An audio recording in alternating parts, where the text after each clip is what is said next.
Vamos a comenzar con esta quinta cápsula informativa organizada por el Comité de Talentos de Women in Mining Chile. Esta quinta cápsula sobre administración de contratos.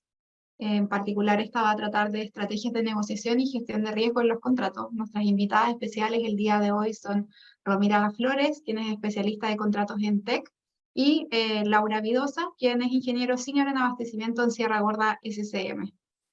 Quien les habla, quien modera, parte del Comité de Talentos WIM, María José Molina. Sean bienvenidos todos.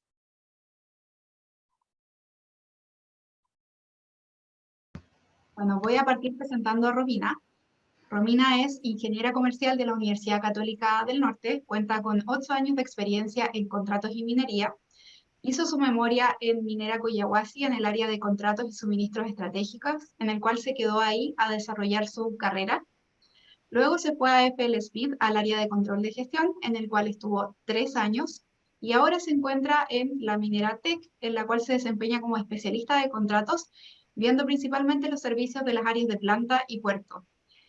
Está a cargo del proceso completo de sourcing, desde la precalificación de los proveedores hasta la adjudicación de ellos. Bienvenida, Romina. Súper, gracias María José por esa introducción. Bueno, solo agradecer a WIM por darme esta oportunidad de poder un poco presentarle un poquito más el tema de negociación que vamos a hablar en esta oportunidad, y eso, esperemos que les pueda servir un poco esta charla que tenemos hoy día. Gracias, Romina. También tenemos como invitada especial a Laura Vidosa. Laura es ingeniero civil industrial con 10 años de experiencia. A lo largo de su carrera profesional se ha desarrollado en áreas de la logística y abastecimiento. Anteriormente se desempeñaba como ingeniero de contrato de transporte en SQM, negociando y administrando los contratos de transporte nacional del producto terminado. Actualmente se desempeña como ingeniero senior de abastecimiento en Minera Sierra Gorda SCM, donde sus principales funciones son el desarrollo de la estrategia de abastecimiento para el portafolio de categorías, asegurando la continuidad operativa, y además lidera procesos de negociación desde la investigación de mercado hasta la adjudicación y generación de contratos, buscando el mejor TCO para la compañía. Bienvenida, Laura. Muchas gracias, María José. Bueno, igual me uno a las palabras de Romina, agradecer a WIM por la invitación y espero que sea de utilidad para todos los participantes la información que vamos a compartir. Bueno, hablando un poco más sobre la agenda, como les comentábamos, hablar de estrategias de negociación. Estas temáticas van a estar a cargo de Romina Flores, y la gestión de riesgo en los contratos estará a cargo de Laura Vidosa. Terminadas las presentaciones, vamos a sacar una foto para registro de WIM y luego vamos a abrir el espacio para preguntas, ¿vale? Comenzamos entonces. Súper, gracias María José. Bueno, primero vamos a ver un poco la estrategia de negociación, ¿ya? La semana pasada, en el webinar que se hizo, se expuso un poco del proceso de licitación, el cual una etapa clave dentro de ese proceso de licitación es la negociación, ¿ya? La negociación hoy en día la vemos presente en el proceso de licitación y post proceso de licitación cuando el contrato ya está adjudicado, ¿ya? Como también la vemos en el día a día, o sea, nosotros no nos damos cuenta, pero en el día a día nosotros pasamos negociando, y más adelante, cuando yo le empiece a hablar un poco de los criterios y elementos, nos vamos a ir dando cuenta que efectivamente todos somos acá unos negociadores, pero no nos damos cuenta que lo somos.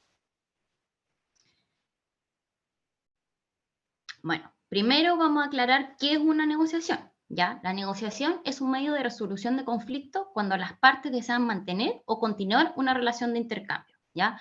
Nos podemos preguntar el para qué tenerla, porque podemos cómo tenerla, como podemos que no, ¿ya? Y cuando decidimos tenerla, buscamos un beneficio, ya sea para la empresa que estamos representando o cuando yo les comentaba recién, para lo personal, para el bien de uno mismo, ¿ya? Acá en esta tabla vemos 5 tipos de negociaciones, ¿ya? Donde abajo tenemos el impacto de los resultados y luego hacia arriba tenemos la relación que queremos contribuir con la contraparte que estamos negociando, ¿ya? Primero vamos a explicar un poquito la evasión, ¿ya? Que en simples palabras le podemos llamar el perder-perder, ¿ya? Esto significa que es podemos estar negociando algunos ítems, pero simplemente no podemos llegar a ese acuerdo donde finalmente los dos, este acuerdo entre ambas partes no logra engancharse y obtenemos un perder-perder, ¿ya? También tenemos la cesión, ya que muchas veces o en muchos estudios le dicen el conformismo, ¿ya? Esto significa que el resultado no me va a impactar en la totalidad, pero sí quiero mantener la relación con la contraparte, ¿ya? Esto quiere decir que yo quizás pueda ceder en una negociación para que la contraparte gana porque mi resultado... Ay, pues,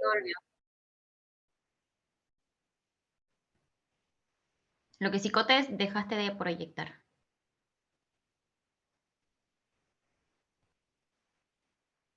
Estamos listas. Ya, súper. Bueno, entonces, como les explicaba, tenemos el tercer tipo de negociación, que es una negociación competitiva, donde aquí una de las dos posiciones toma el control de denominador. ¿Ya? ¿Qué significa esto? Que uno va a ganar y otro va a perder.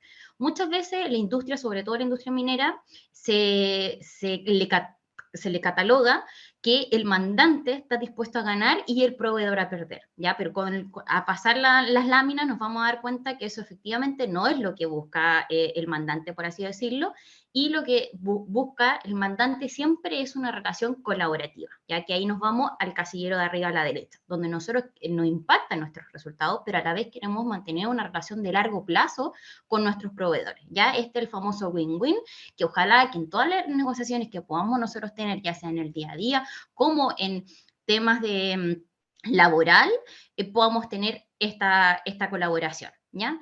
Y por último, tenemos la negociación transaccional, ¿ya? ¿Qué significa esto? Que esto es lo que yo le decía, que hoy en día nosotros nos damos cuenta de que siempre todo lo negociamos y que significa un ganar a medias, ¿ya? Significa más un compromiso. Les voy a poner un clave ejemplo de esto, es, no sé, 5 hermanos, por ejemplo, siempre compiten el quién se va adelante en el auto, ¿no es cierto? Y vamos a decir que es justo el que se vaya el mayor, ¿ya? Entonces, ese mayor, después cuando se va de la casa, sigue el cuarto, por así decirlo. Entonces, es una transacción que el más chico sabe que en algún momento le va a tocar, entonces él está ganando a medias, ¿ya?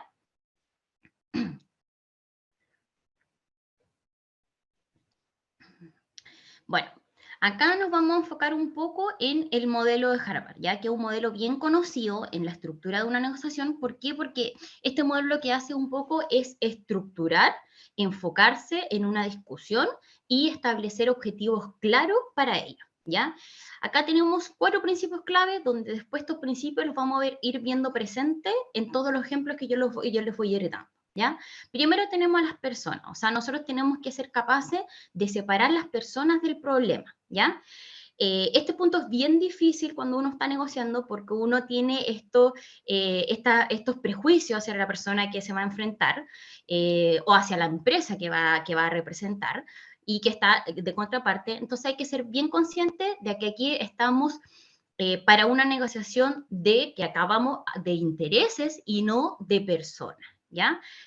¿Qué quiere decir el interés? O sea, acá cada parte tiene su postura, ¿ya? Tiene un interés el cual para mí es satisfactorio de una negociación, ¿ya? Acá lo que normalmente, ¿qué decimos? Mantengamos el espíritu, que el espíritu es llegar a un acuerdo que sea satisfactorio para ambas partes, ¿ya?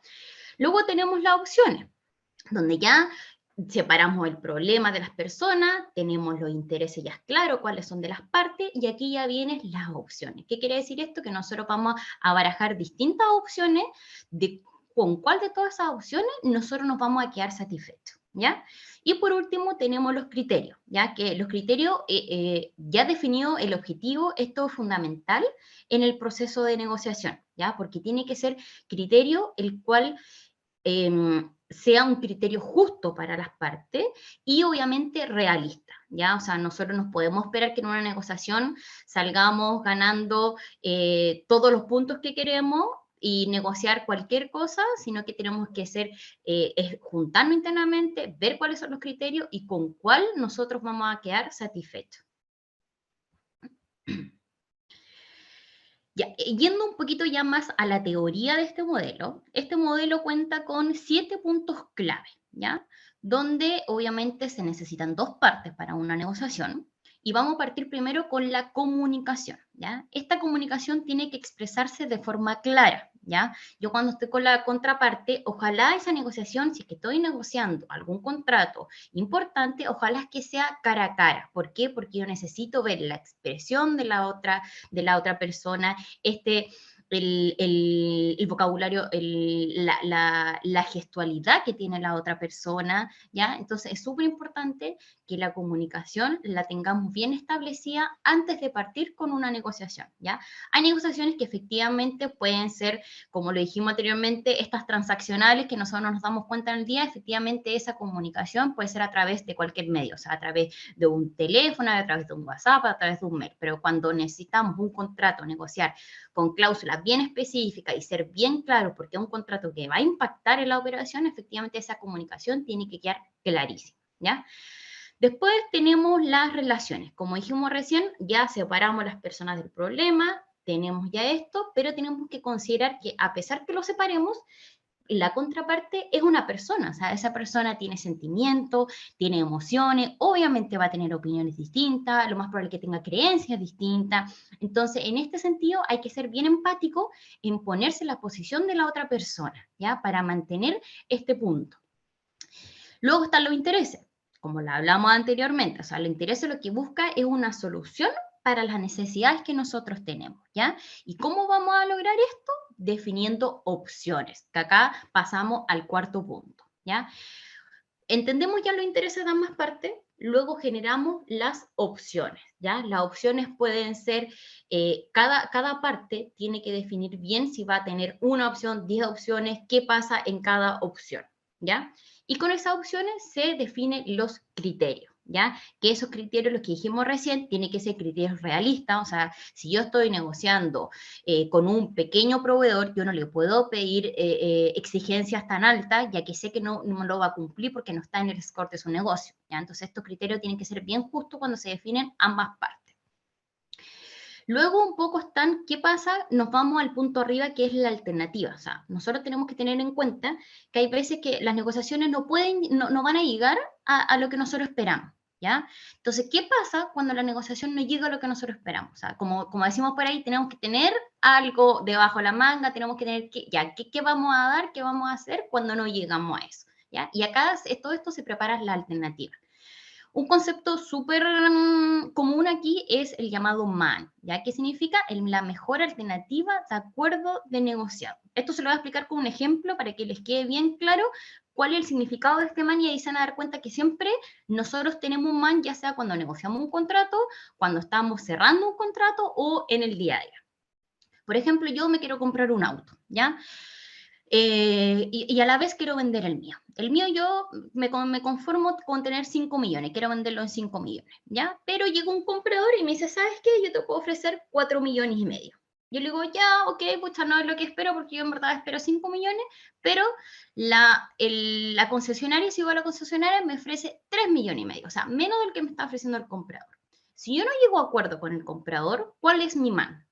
Mi MAN ahí es que yo efectivamente tengo la opción de ir a dejarlo al concesionario, recibir menos, pero ese es mi MAN. O sea, esa fue mi mejor alternativa de acuerdo negociado. ¿Ya?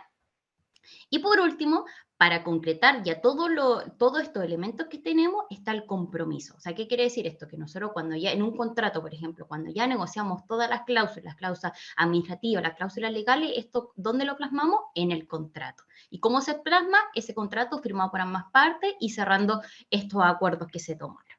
¿Ya? Ya, aquí vamos a hablar un poquito de ya las habilidades más prácticas que tiene que tener ya cada negociador. Ya vimos la parte teórica que tenemos que ver y acá un poco vamos a ver ya la persona que negocia, cómo tiene que manejar esta habilidad. Existen muchas habilidades, ya nosotros acá quisimos poner un par nomás, pero van a ver que ustedes al momento de negociar quizás se van a sentir identificados con alguna de estas o también van a decir, oh, faltó esta o esta otra. ¿ya? Primero está el autoconocimiento. O sea, yo cuando voy a negociar con alguien tengo que tener clara cuáles van a ser las debilidades y las fortalezas que vamos a tener nosotros si estoy negociando un contrato, si estoy negociando el cierre de un contrato, lo que sea, ¿ya? Esa autoconfianza, tiene que uno expresarla al resto para que el resto pueda sentirse también que estamos negociando lo mismo, ¿ya? El segundo punto es la empatía.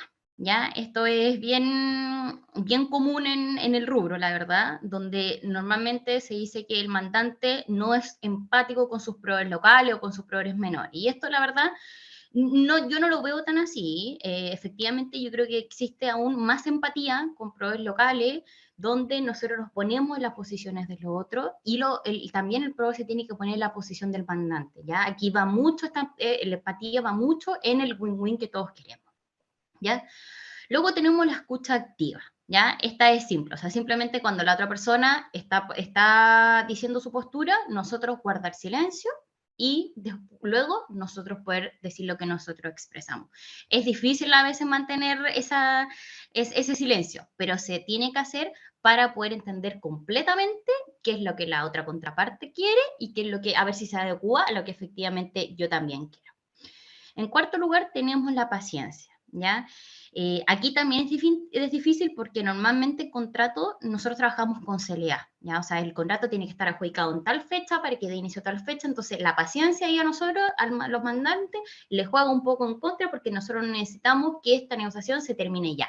Pero hay veces que efectivamente esta habilidad tiene que ser, porque esa paciencia, ese dejar el tiempo un poquito más largo, causa que la contraparte también se empiece a preocupar y empiece a ceder en algunos puntos que no ha cedido. Como quinto lugar, tenemos la asertividad. Acá esto es ser claro y preciso. O sea, si nosotros estamos pidiendo en unas bases técnicas que me coticen de tal manera, perfecto. Después cuando me entregan la cotización, tienen que entregármela de esa manera porque de lo contrario, a mí como mandante me da mucho poder de negociación para decirle, oye, ¿sabes qué? En este punto no cotizaste como queríamos, no está aquí claro. Entonces en esto tenemos que ser súper claros. Luego tenemos la flexibilidad. ¿Ya? La flexibilidad, ¿a qué se refiere? En que muchas veces cuando empezamos a negociar cláusula, a todos nosotros, a los proveedores les podemos decir no. Llega un punto donde el proveedor te dice, ok, ¿me va a dar un punto a favor a mí? O sea, ¿va a ser flexible en algún punto? Y ahí es donde efectivamente cuando nosotros nos sentamos a negociar tenemos que tener claro cuáles son las cláusulas que podemos ceder, cuáles son las cláusulas que podemos llegar a conversar y quizás modificarlas, o cuáles son las cláusulas que efectivamente no podemos hacer nada, ¿ya? Después los últimos dos puntos son bien clave en el proceso, ¿ya? El respeto aquí es una función súper clave porque el respeto mutuo, o sea, si no hay respeto, todo lo que hemos estado hablando, o sea, toda esta habilidad, todo el aumento, todo se cae, ¿ya? Porque al no respetar la otra parte, ahí empieza todo lo que es el enojo, que lo empieza a meter con la persona y ahí ya me estoy desviando finalmente del tema de negociación que instalamos en inicio. Y por último, tenemos la persuasión, ¿ya? Esto se los quiero decir como bien claro qué significa persuasión, porque la siguiente lámina vamos a irnos un poquito a cuáles son los criterios y cuáles son los tipos de persuasión que pueden existir, que van muy de la mano el cómo negociamos, ¿ya? La persuasión es la capacidad o habilidad para convencer a una persona mediante razón o argumento para que piense de una determinada manera o haga cierta cosa, ¿no es cierto? Entonces, ahora un poco yo quiero hacer una actividad con ustedes. Conte si puedes pasar a la siguiente. Sé que no todos están con cámara, pero igual quiero que lo hagan en donde estén, ¿ya? Mira, vamos a levantar un poquito las manos, todos. Vamos a bajarlas, mover los dedos harto, vamos a estirarlas, mover los dedos, entrelazar los dedos y vamos a levantar todos los índices. Veo que levantaron los pulgares, las que están ahí. No sé si en las que no están con cámaras también, ¿ya? Entonces, ¿qué acabo de hacer yo? Yo los acabo de persuadir mediante simplemente el vocabulario. O sea, ustedes estaban mirando algo, yo estaba diciendo otra cosa y ustedes aún así estaban haciendo lo que yo le estaba mostrando, ¿ya? Esta comunicación no verbal, ¿ya? Los criterios que tenemos para la persuasión, ya tenemos distintos criterios. Tenemos la reciprocidad, que esto se ve muy común en el, ok, tú cedes, por ende yo igual después me veo en deuda con ceder, que esto se ve mucho cuando negociamos las cláusulas, pequeñas cláusulas donde decimos, ok, este punto es tuyo, perfecto, oye, dame un punto, ok, este punto es mío, vamos así 1-1, por así decirlo, ¿ya? Luego está la escasez, ¿ya? ¿Qué es esto? Por ejemplo, ya, ahora en el cyber, que todos compramos, te dicen ahí queda un producto, y tú decís, oh, ya, sí, aquí, si queda uno es porque todos lo han comprado, yo lo quiero también. Entonces, ¿qué? Estoy cayendo a la persuasión mediante una escasez, ¿ya? Luego tenemos la autoridad, ¿ya? ¿Qué significa esto? Que cuando un personaje importante, en este caso, por ejemplo, un influencer presenta una marca, se compra el producto y que todos queremos ese producto. ¿Qué está haciendo el influencer? Persuadiendo mediante la autoridad que ellos tienen, ¿ya? Luego tenemos el compromiso y la coherencia. O sea, efectivamente, si nosotros vemos una persona que está comprometida, que nos está convenciendo mediante sus convicciones, nos está persuadiendo a través de eso, a través de la coherencia, ¿ya? De su comportamiento, nos está convenciendo de eso. Luego tenemos la empatía, que efectivamente la empatía de los que hablamos, o sea, este lazo de generar confianza. Cuando efectivamente nosotros generamos esa confianza con la contraparte, se da esto que nos estamos persuadiendo mutuamente, ¿ya? Y por último, o sea, el sexto es la aprobación social, ¿ya? ¿Qué queremos acá? Que efectivamente, por ejemplo, lo que vemos a veces, estamos en una plaza, si una persona se para, dos personas se paran, nosotros nos preocupamos y nos paramos automáticamente, ¿ya? Y eso es una persuasión a través de una aprobación social que estamos teniendo. Y por último tenemos la unidad, donde acá lo que funciona es un grupo, o sea, nosotros, si un grupo está tomando una decisión, efectivamente ese grupo se está persuadiendo el uno al otro para llegar al bien común de todo ese grupo, ¿ya? Acá les quiero tocar 3 tipos de personas que hay en la persuasión, ¿ya? Yo lo quise poner con estas palabras para que quede bien claro. Primero tenemos los torpes, ¿ya? Que los torpes, ojalá que la gente no esté ahí, porque ¿qué significa esto? Que ellos no saben cómo utilizar la persuasión y se malentiende mucho con la manipulación, que luego lo vamos a ver, porque ellos lo que buscan es, si tú pierdes, yo también pierdo, me da lo mismo, pero perdamos todo. Prefiero que nadie gane que perdamos todo, ¿ya?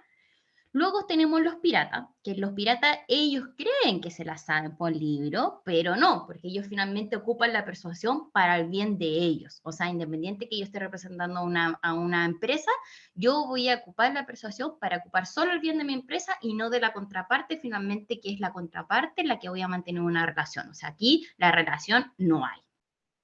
Y en tercer lugar tenemos los sabuesos, que acá yo espero que estemos todos y que efectivamente ocupemos la persuasión todos como se debe y ocupemos estos criterios que vimos, estas técnicas para poder persuadir para el bien de uno, pero también para el bien de otro, ¿ya? Le quiero también explicar un poco la diferencia entre persuasión y manipulación porque se malinterpreta muchas veces, ¿ya? La persuasión es utilizar este criterio, esta forma de persuadir a la otra persona mediante, como por ejemplo yo lo hice ahora, como mediante un gesto, ¿ya? Pero yo lo hice en verdad de forma ética, o sea, yo lo hice natural, lo hice en esto, no dañé a nadie, no hubo una tercera persona afectada, ¿ya? Pero ¿qué pasa con la manipulación? La manipulación no busca esta forma ética, o sea, no es ético. Cuando las personas quieren manipular es porque no existen esos valores, ¿ya? Y eso hay que tener bien en cuenta, que como lo vimos hace unas láminas, o sea, tenemos que conocer también a la otra persona que estamos negociando y saber diferenciar si existen esos valores en esas personas para poder seguir y llegar al acuerdo final, ¿ya? Ya llegando un poquito al final de la presentación, estos son los errores más comunes que podemos cometer en una negociación, ¿ya? El tema de no escuchar, o sea, el tema ha pasado que, por ejemplo, en negociaciones, una persona habla, pide, pero la otra persona no le da el chance y él, cuando la contraparte también quiere pedir lo suyo, no lo escuchamos, simplemente hacemos oídos sordos y aquí yo vengo a hablar yo nomás y nada más, ¿ya? Luego, el no saber lo que se quiere. Esto es un punto súper importante. Por ejemplo, nosotros cuando salimos con unas bases técnicas, tenemos que tener clarísimo el alcance, porque si no tenemos clarito el alcance, después no va a haber ninguna chance de que podamos negociar ningún tipo asociado a ese servicio que estamos solicitando, ¿ya? Entonces, por eso es súper importante cuando nos sentamos enfrente a la contraparte a negociar, tener bien claro qué es lo que voy a negociar, por qué lo voy a negociar, cuáles son, todo lo que hablamos recién, cuáles son las opciones, cuáles son los criterios, con quién me puedo apoyar si pasa esto, qué pasa si, o sea, ponerse en todas las posiciones, ¿ya? Tercero, tenemos dejarse llevar por las emociones. Esto también lo hablamos. O sea, nosotros no podemos sentir que la otra persona nos está hiriendo a nosotros como persona porque me está dando o sea, me está diciendo su punto de vista. ¿Ya? O sea, tenemos que separar eso y esto es una negociación, por ejemplo, de un contrato, de una empresa que yo estoy representando, pero no es personal. ¿Ya? No caer tampoco en la discriminación que muchas veces se cae en eso. Luego, como cuarto, es negociar con la persona errónea. Esto puede pasar, ¿por qué? Porque, por ejemplo, en un contrato nosotros negociamos todo el itemizado, lo negociamos con el área económica, con el área de venta, pero después cuando nos vamos a negociar las cláusulas del contrato, llega el abogado. Y el abogado empieza a cambiar todo y tú decís, oye, pero si nosotros ya habíamos avanzado en la negociación, ya habíamos llegado a acuerdos, o sea, por eso te adjudiqué, entonces acá no vengamos a cambiar cláusulas. Entonces es un error bien común que se comete y hay que tratar de no hacer eso y cuando uno va a negociar, efectivamente pueda tener las capacidades para negociar todo el abanico que presentamos, ¿ya? Después tenemos que utilizar trucos o juegos sucios. Esto creo que no voy a profundizar más de eso porque queda clarito que finalmente en una negociación con eso, como lo dije anteriormente, con esos valores no vamos a llegar a ningún lado, ¿ya? Luego, el enfocarse en posiciones y no intereses. Ya, este punto es súper importante porque, por ejemplo, anteriormente, o sea, no anteriormente, sino que antiguamente, cuando fueron las guerras, ¿qué hacían las guerras? O sea, ellos que tenían su posición, tenían su trinchera, les daba lo mismo si la trinchera al lado tenían el mismo interés, tenían todo, sino que ellos querían mantener su posición. O sea, ellos perdían cuando le eliminaban de su posición. Y eso no es así porque quizás pueden haber tenido intereses comunes. ¿Ya? Entonces eso no hay que enfocarse en las posiciones, sino que los intereses que de cada empresa necesita. Después tenemos el uso del lenguaje excesivo, técnico. ¿Ya? ¿Qué quiere decir esto? Que yo trato de confundir a la contraparte un poco embolinándole la perdiz, como decimos. O sea, ocupo conceptos súper técnicos para que no me entienda, para que después yo la única opción que les quede es decir, sí, ya, démosle, porque no, la verdad no entendí mucho, entonces para seguir avanzando, démosle. ¿Ya? Eso pasa mucho en las cláusulas, sobre todo cuando están los abogados y los legales, ¿ya? Entonces hay que tener harto cuidado.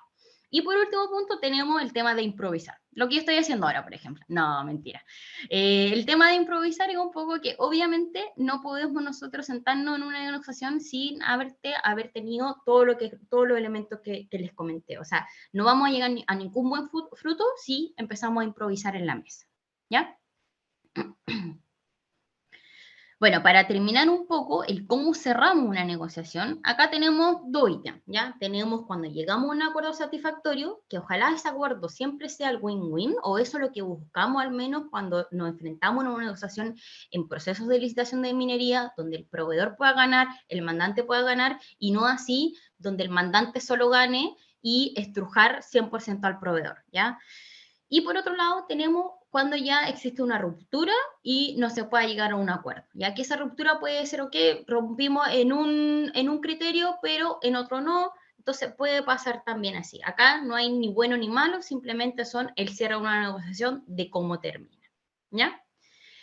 Eso por mi lado es un poco lo que yo les quería comentar de la estrategia de negociación y ahora dejo a Laura con ustedes para que pueda avanzar con los riesgos asociados a un contrato.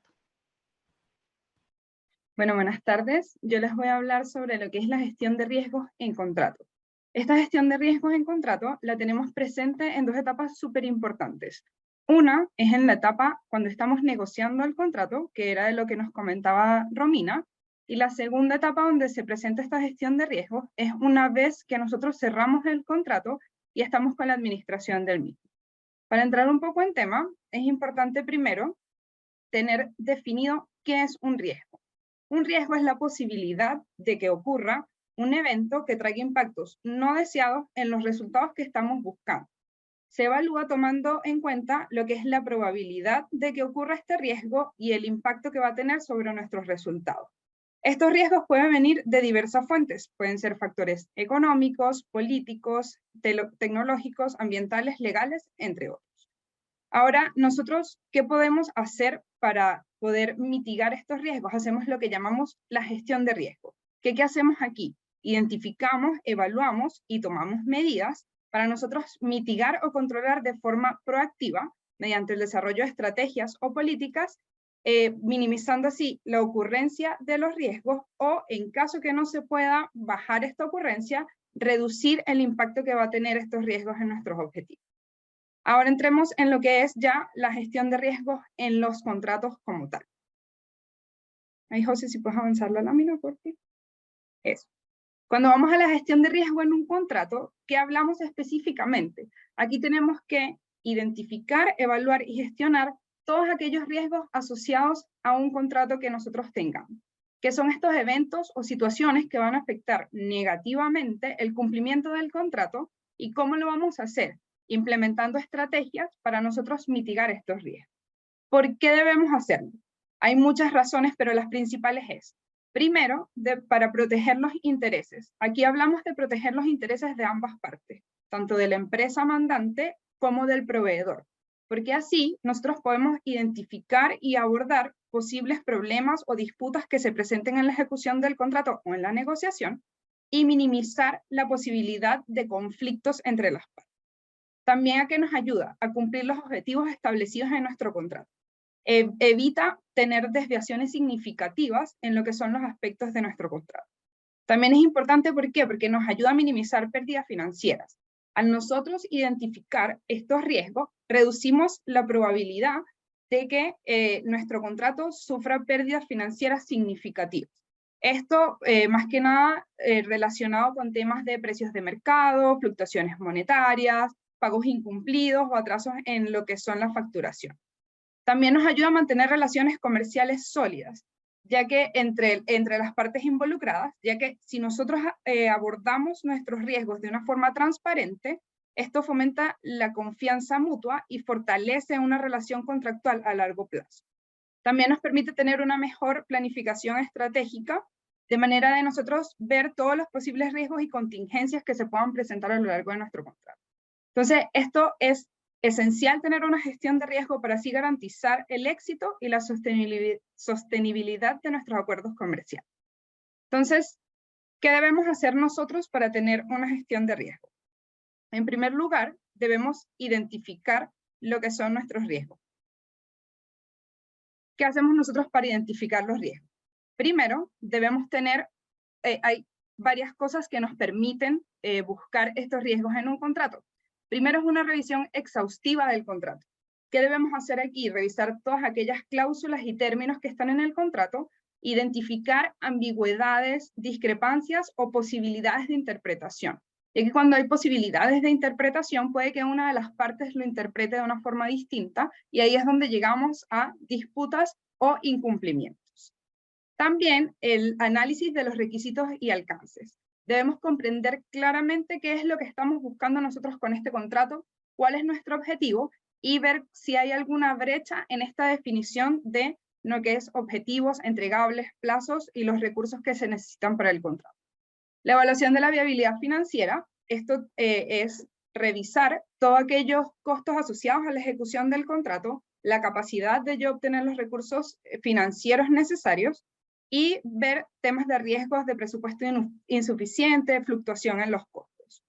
También debo identificar las partes interesadas. Aquí normalmente nos enfocamos siempre en la empresa que está ejecutando el contrato, el proveedor y la empresa mandante, pero también tenemos que ver si hay subcontratos o si hay algunas otras partes involucradas, y que estas partes tengan una buena comunicación para evitar estos conflictos que se pueden presentar. También tenemos lo que son los riesgos externos. Los riesgos externos en el contrato son aquellos factores económicos, políticos, sociales, ambientales, legales que pueden afectar la ejecución de mi contrato. Un ejemplo bien claro de esto fue el tema de la pandemia. Al final, si bien nosotros teníamos todos nuestros contratos abordados en términos de riesgos de los objetivos del contrato como tal, al llegar una pandemia, afecta efectivamente a la ejecución de los contratos, y esos son riesgos externos que nosotros no tenemos manera de prever, pero podemos establecer algunos planes en base a experiencias pasadas, que ahí vamos con lo que es el análisis histórico. Nosotros tenemos que ver si tenemos contratos similares o proyectos anteriores que nos permitan identificar cuáles fueron los riesgos que se presentaron en esos proyectos y en esos contratos, de manera de ver si esos riesgos se pueden repetir y cuáles fueron las medidas que se tomaron en esa oportunidad para nosotros ver si podemos también replicarlo. También es importante consultar con expertos, sobre todo cuando estamos hablando de contratos que son muy grandes o que tienen un largo periodo de tiempo, de manera que estos expertos nos puedan ayudar a identificar algunos riesgos que nosotros no estamos viendo. Es importante que esto sea un proceso colaborativo, ya que debemos involucrar todas las partes relevantes del contrato, porque normalmente cuando están varias áreas podemos ver riesgos de distintas formas o identificar distintos riesgos. Ahora, una vez que ya nosotros tenemos identificados nuestros riesgos, nosotros debemos hacer una evaluación de estos riesgos. ¿Qué debemos hacer? Nosotros vamos a analizar lo que es la probabilidad de que ocurra y el impacto que va a tener cada uno de estos riesgos que identificamos dentro de nuestro contrato. Para eso, aquí están algunos pasos que se pueden hacer para lo que es la evaluación de los riesgos. Primero debemos priorizar. Es decir, yo cuando yo tengo los riesgos identificados, debo priorizarlos en base a lo que es la importancia y la probabilidad de ocurrencia. Eso lo podemos hacer a través de una matriz probabilidad de impacto que se las voy a enseñar en la próxima lámina. También tenemos lo que es la evaluación cualitativa, el nivel de exposición y gravedad de cada uno de los riesgos y cuál va a ser el impacto, tanto en los objetivos, en los costos, la calidad, la reputación. La evaluación cuantitativa, a esto lo podemos hacer usando datos históricos, estimaciones, modelos financieros, para nosotros determinar el impacto, sobre todo monetario, que va a tener este riesgo en nuestro contrato. El análisis de escenario, debemos plantear escenarios en caso de que estos riesgos se presenten o los tengamos dentro del contrato, qué podemos hacer y comprender mejor la naturaleza y la magnitud de cada uno de los riesgos. Como les comentaba también, la consulta a expertos nos puede ayudar en la evaluación de estos riesgos, ya que ellos tienen un poco más de información, sobre todo en el tema de la probabilidad y el impacto que estos puedan tener. Importante tener una documentación y registro. Dejar registrados todos los resultados que nosotros hagamos de esta evaluación de riesgo, porque nos va a servir primero para tener estos riesgos identificados a lo largo de la vida del contrato, y también cuando viene otra persona a hacer, o que el contrato se vence y se viene a hacer una nueva licitación, pueden hacer esta revisión de esta documentación que nosotros hicimos en ese momento y tomarla como base para esta nueva negociación que se va a tomar. También es importante la revisión y actualización de continuo. ¿Por qué? Porque los contratos no son procesos estáticos, los contratos siempre van variando a lo largo del tiempo y debemos actualizar estos riesgos que identificamos a lo largo de la vida del contrato. Un ejemplo súper claro es, adjudicamos un contrato antes de la pandemia, la empresa tenía una buena evaluación financiera, llegó la pandemia, afecta financieramente a la empresa, y un riesgo que nosotros antes era de baja probabilidad y de bajo impacto pasa a ser un riesgo de alta probabilidad y alto impacto. Entonces es importante que todo el tiempo estemos constantemente actualizando. Ahora les voy a enseñar un poco lo que es la matriz que les comentaba, que nos puede ayudar a hacer esta evaluación de estos riesgos, que es la matriz de probabilidad de impacto. Esta matriz es la que pueden ver ahí abajo en la lámina. Para hacerla, hay unos pasos definidos que primero tenemos que definir una escala. Decimos una escala de calificación, por ejemplo, del 1 al 5, y vamos evaluando primero lo que es la probabilidad de que ocurra este riesgo, ¿sí? Y ahí decimos, si es muy probable le damos la puntuación más alta, si es menos probable la puntuación más baja. Después vamos al impacto y vemos qué impacto tiene o cómo afecta este riesgo en mi contrato. Si es un impacto alto, obviamente le damos la calificación más alta, que en este caso sería 5, y si es bajo, le damos un 1 como calificación. Y luego lo que hacemos es una simple multiplicación de la calificación que tuvimos en la probabilidad por el impacto y nos da una numeración a nuestro riesgo. Este valor nosotros lo vamos a usar para ordenar nuestros riesgos y darle prioridad a los que tienen la puntuación más alta, que son los que caerían en el lado rojo de la matriz. ¿Por qué? Porque nosotros no podemos abordar los riesgos de la misma manera, porque hay unos que efectivamente nos van a afectar más nuestro contrato que otros. Entonces a eso les tenemos que dar prioridad y tener mejores medidas de control. Para hacer esta matriz es importante que involucremos múltiples partes del contrato, para que tener un criterio como unificado sobre lo que nosotros estamos evaluando. Ahora, una vez que ya nosotros tenemos definidos nuestros riesgos, los tenemos con nuestra evaluación, tenemos que pasar a medidas de mitigación. La mitigación de riesgo en el contrato es cuáles son las medidas que yo voy, o estrategias que voy a tomar para reducir la probabilidad de ocurrencia de este riesgo que identifiqué o minimizar el impacto negativo en mi contrato.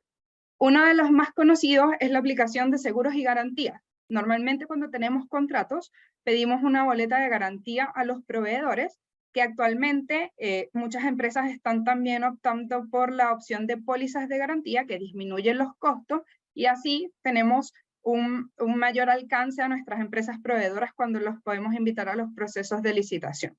También tener acuerdos claros y detallados. Los contratos tienen que tener cláusulas y términos claros que aborden todos estos riesgos que yo identifiqué. Tienen que establecer claramente cuáles son los derechos, responsabilidades y obligaciones de cada una de las partes. También tener una buena evaluación y selección adecuada de proveedores. Cuando yo voy a evaluar un proveedor, yo no me puedo enfocar solamente en que sea el proveedor que me ofrece la opción más económica. Yo tengo que ver si ese proveedor financieramente me puede dar respuesta, tengo que ver si en la parte de seguridad está cumpliendo y así evaluar también la parte legal. Entonces, no quedarnos únicamente con o abordar solamente lo económico, sino hacer una selección completa. También planificar y gestionar los proyectos, definir claramente cuáles son los roles y responsabilidades de cada una de las partes y establecer mecanismos de seguimiento y control. Tener diversificación de proveedores y suministros. Tenemos que tratar de evitar en la medida de lo posible, sabemos que hay contratos que efectivamente podemos tener solo un proveedor, pero tener varios proveedores para así nosotros también disminuir lo que son los riesgos en el contrato. Debemos dejar mecanismos de resolución de disputas descritos claramente en el contrato, porque ¿qué puede ser? Que a pesar de que nosotros abordemos todos estos riesgos, de que nosotros tengamos estas medidas, se pueden presentar disputas. Entonces es importante que contractualmente quede establecido cómo se van a resolver estas disputas, cuáles son las cláusulas o cómo lo vamos a hacer, cuál va a ser la mediación, arbitraje o el método de resolución de conflictos. Y el monitoreo y seguimiento continuo de los riesgos y lo que va a ser el progreso del contrato. Evaluar el cumplimiento de todas estas medidas de mitigación y tomar acciones correctivas en caso que sean necesarias. Ahora vamos a ver por qué yo debo hacer un monitoreo y un control de riesgo. ¿En qué me va a ayudar? Primero, me va a ayudar a identificar tempranamente los problemas que se me puedan presentar en el contrato y así yo puedo tomar acciones de manera más rápida y controlar el impacto o no dejar que el impacto sea mayor de lo que pudo haber sido si yo no identifiqué este riesgo. También ayuda a que se cumplan las obligaciones contractuales. Todas las partes deben cumplir lo que está escrito por contrato que le corresponde. Tener gestión proactiva de los riesgos, optimizar los resultados del contrato. Nosotros siempre buscamos tener los mejores resultados para ambas partes, no solo para la empresa mandante, sino también para el proveedor. Y también nos ayuda a tener una buena gestión de cambio. ¿Qué pasa? Como les comentaba, los contratos son bien cambiantes, puede que venga alguna modificación en alcance, en plazo, a lo largo de la vida del contrato, entonces debemos estar siempre monitoreando y controlando estos riesgos que se puedan presentar. ¿Esto qué nos va a dar? Una visibilidad continua sobre los riesgos, permitiendo una gestión proactiva y efectiva de los contratos. Ahora, ¿cómo puedo yo abordar estos riesgos o hacer este control de riesgo? Debo tener indicadores claves de rendimiento. Es súper importante que nosotros establezcamos KPI. Estos KPI van a ser las herramientas que nosotros vamos a tener para nosotros controlar y medir la ejecución de nuestro contrato. Estos KPI deben ser específicos, medibles y alcanzables. No pueden quedar a interpretaciones, deben ser súper claros. También establecer metas, puntos de referencia.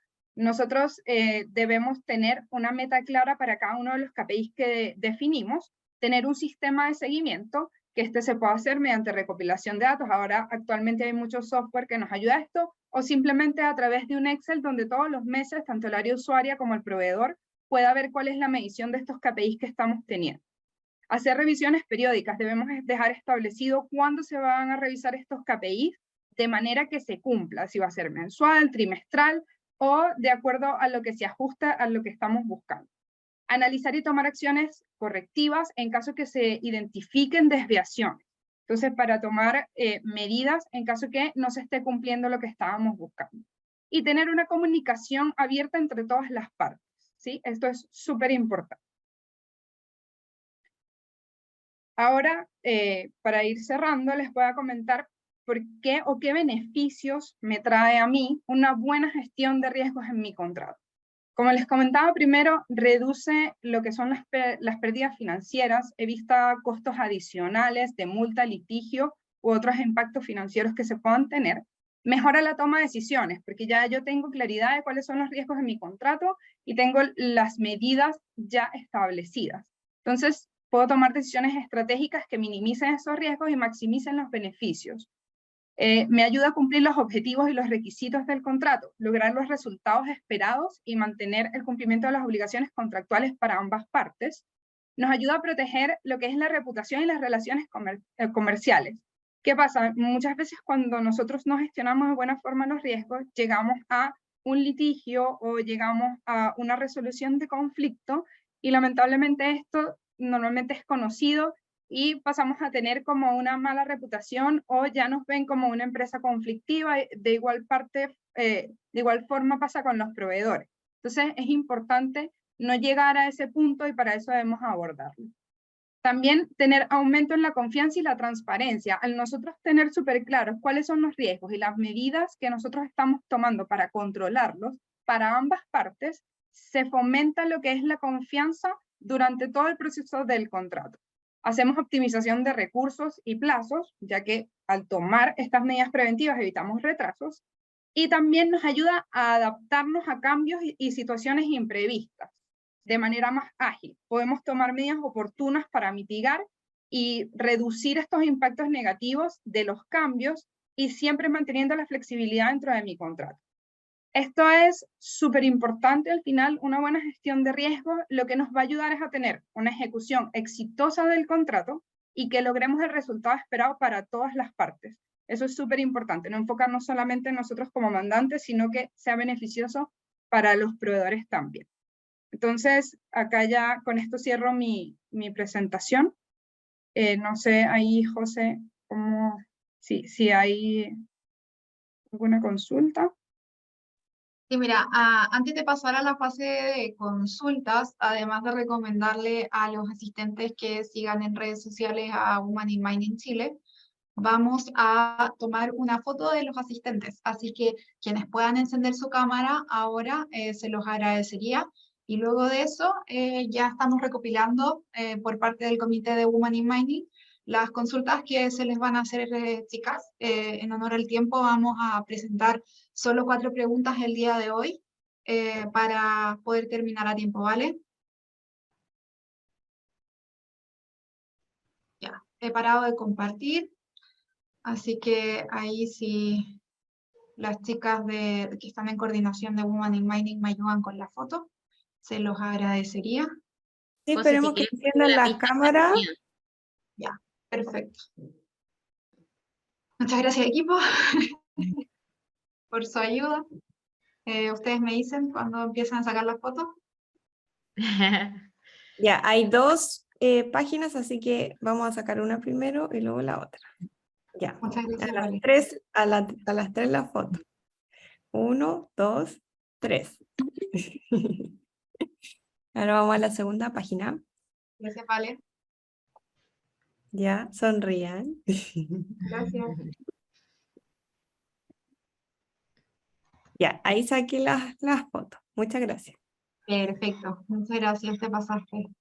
Entonces, luego de la grandísima ayuda de mi compañera de equipo, vamos a pasar a las consultas.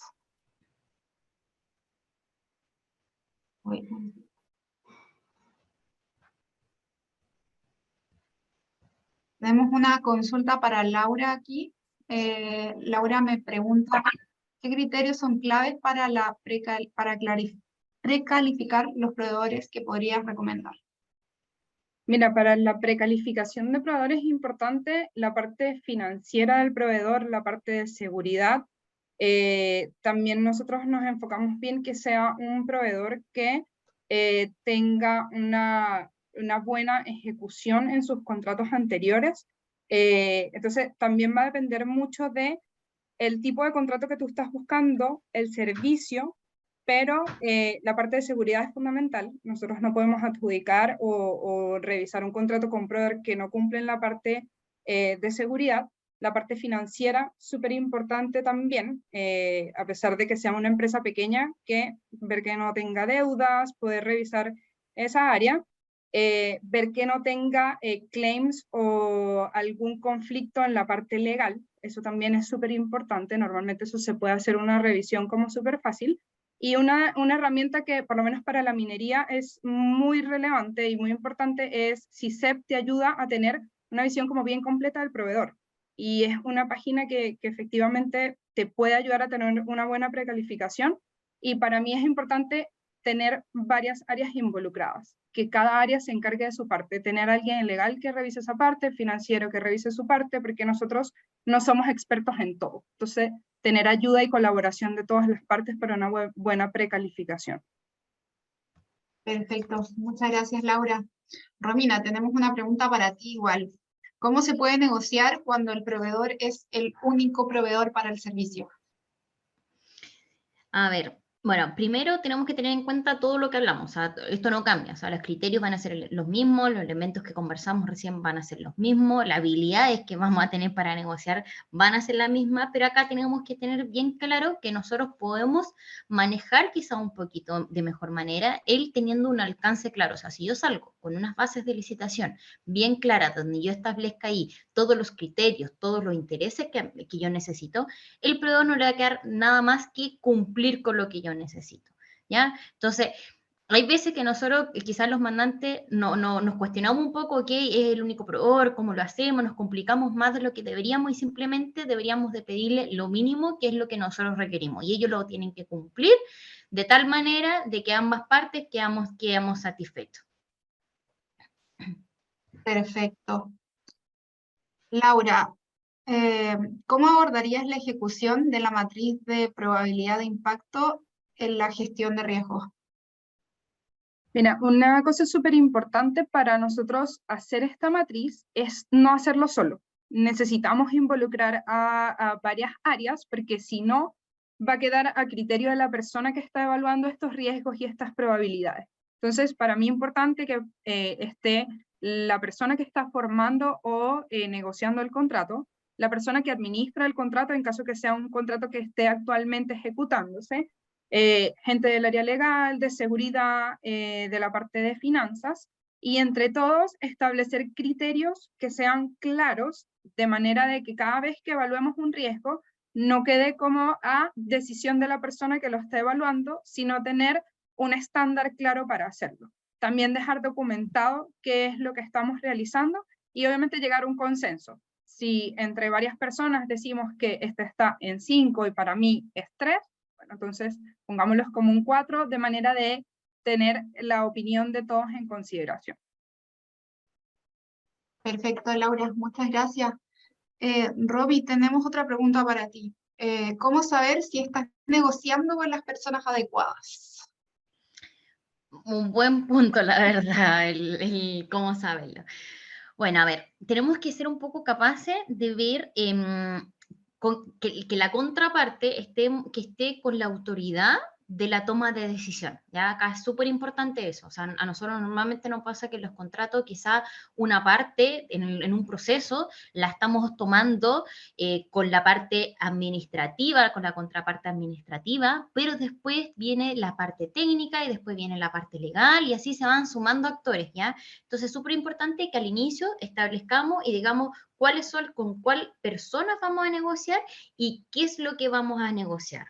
¿Ya? Es muy importante eso porque para todos vamos a negociar distintas personas. No siempre tienen que haber los mismos actores en una negociación. Ya en una negociación pueden haber actores asociados ya a la parte legal, como también pueden haber actores asociados ya quizá a algo más administrativo o algo más técnico. ¿Ya? Entonces tenemos que tener en cuenta eso cuando vamos a negociar con la contraparte. Perfecto.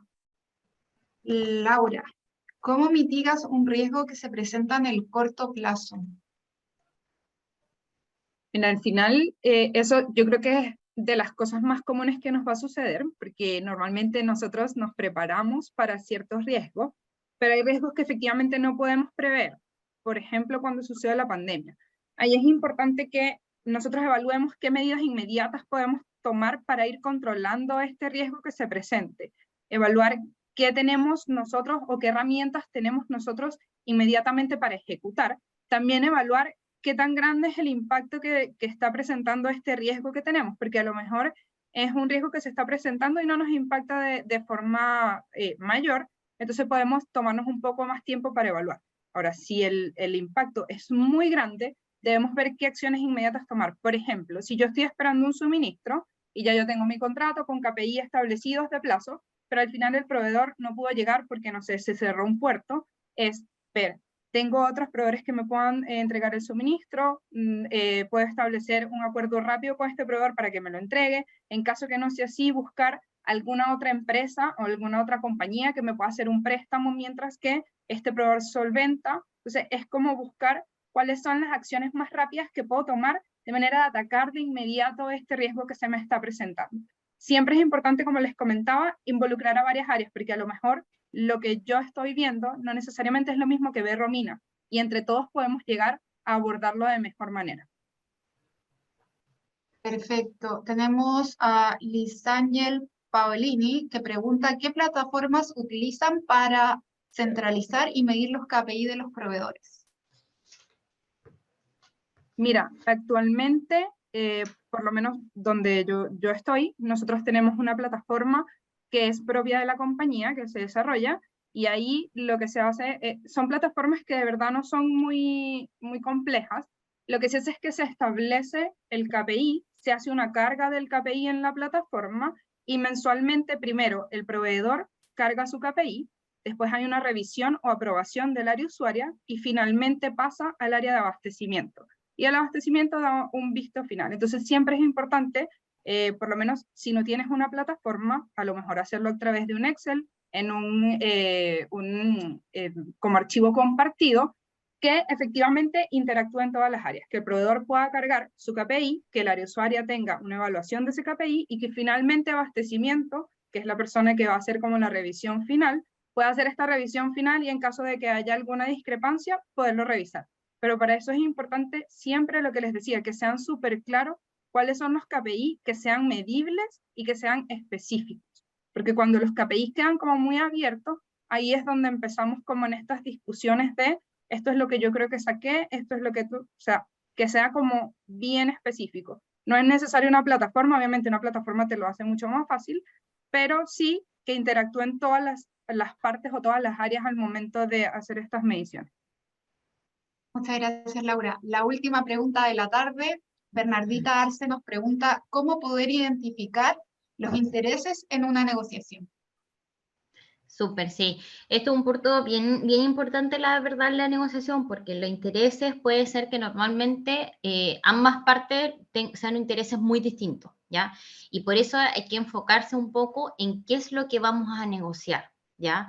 Y de ahí van a salir los intereses de cada parte y cómo vamos a interactuar las partes con estos intereses, ¿ya? Para, por ejemplo, para contratar nosotros un servicio, estamos negociando el contrato, finalmente para nosotros, ¿cuál es el interés? O sea, el interés es que el proveedor nos pueda prestar este servicio, que lo pueda prestar de una forma segura, obviamente, de una forma que no podamos matar al proveedor, que no pierda su utilidad, o sea, que sea el ganar-ganar. O sea, el interés entonces es que el proveedor me preste un servicio a mí, el cual yo después a fin de mes, ¿qué vamos a hacer? Se le va a pagar cuando hizo el servicio satisfactorio, ¿ya? Entonces, estos intereses tienen que ser siempre acordados al inicio y no de mutuo acuerdo, sino que al inicio, para que ya después que estemos terminando la negociación, esté clarito que esos intereses van a ir apuntando al mismo foco. Al inicio de una negociación quizás se puede ver, que tú estás interesado en A y yo estoy interesado en B, pero después nos vamos a ir dando cuenta que a medida que vamos avanzando y vamos ocupando toda esta habilidad, estos elementos, nos vamos a ir encontrando que esos intereses efectivamente conversan, esos intereses efectivamente eran lo mismo, pero simplemente una parte lo dijo de una manera y la otra parte lo dijo de otra manera, ¿ya? Perfecto, Romy. Muchas gracias por tu respuesta. Agradecerte a ti y a Laura, muy talentosas, disciplinadas y responsables a la hora de entregar sus presentaciones hoy día. De verdad se los agradezco muchísimo en nombre de Women in Mining. Agradecer también a mis compañeras de equipo que están hoy día aquí presentes. Gracias por asistir y por apoyar en todo el proceso. Vamos a dar por terminada esta charla. También agradecerle a todos los presentes por su tiempo y colaboración.